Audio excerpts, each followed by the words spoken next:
Sebelumnya, baca pres Prabowo Subianto tidak ingin terburu-buru dalam menentukan pasangan yang akan mendampinginya di Pilpres 2024. Prabowo Subianto meminta semua pihak tenang menunggu waktu yang tepat. Prabowo juga enggan menjawab ketika ditanya apakah sosok bacawa pres yang mendampinginya adalah Wali Kota Solo Gibran Rakabuming Raka.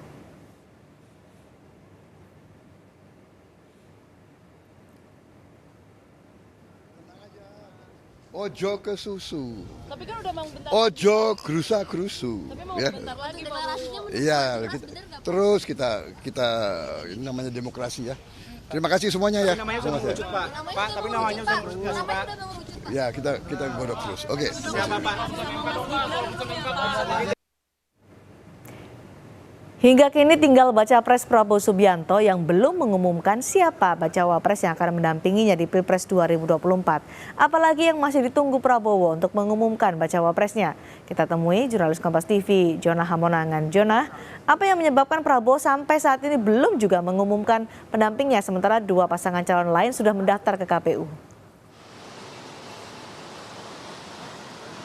Ya sini, seperti yang disampaikan dalam paket pengantar, ojo ke susu berarti jangan terburu-buru. Jadi sebenarnya dilakukan oleh dari tim 08 atau tim Prabowo Subianto adalah sebenarnya membaca kekuatan lawan. Ketika sudah ada dua tim yang mendaftar ke KPU, baik dari Ganjar Mahfud MD dan juga dari Anies Caimin, sebenarnya dari tim Prabowo adalah melihat, oh ternyata lawan menggunakan atau strategi seperti ini, atau menggunakan wakil presiden atau memasangkan wakil presiden seperti ini. Nah, terkait dengan kenapa kok Prabowo Subianto tidak mengumumkan segera atau tidak tergesa-gesa atau terburu, dikarenakan memang ada kesepakatan, yaitu adalah ketika ingin mengumumkan itu harus ada rapat terlebih dahulu, khususnya ke partai koalisi yang ada di Koalisi Indonesia Maju. Jadi memang kalau kita lihat saat ini dari Ketua Umum PAN Zulkifli Hasan saat ini masih berada di luar negeri mendampingi Presiden Joko Widodo. Apalagi kalau kita lihat saat ini Presiden Joko Widodo tidak lagi di Cina tapi sudah berpindah ke Arab Saudi. Jadi memang ini masih menunggu kedatangan. Nah, tapi dari informasi yang kami datangkan memang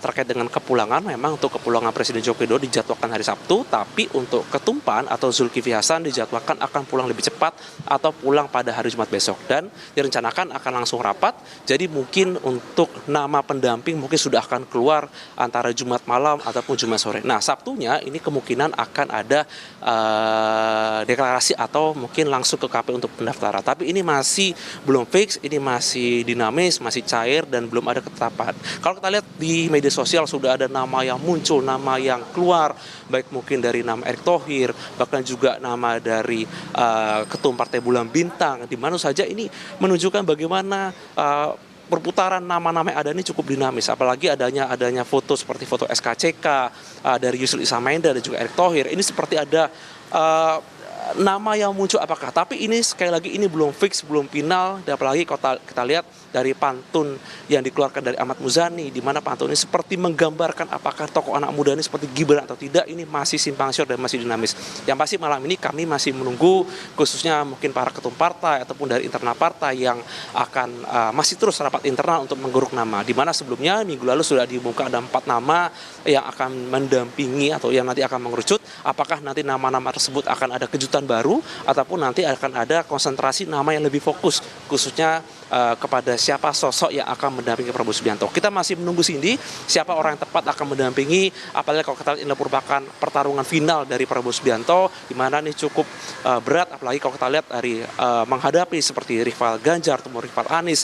Prabowo tentu saja akan berhitung berulang kali untuk melihat terkait dengan komposisi kekuatan agar bisa memenangkan pertarungan ini. Kalau bisa, harapan mereka adalah satu putaran bisa langsung menang, di mana tentu saja ini harapan dari Koalisi Indonesia Maju sendiri. Baik, terima kasih.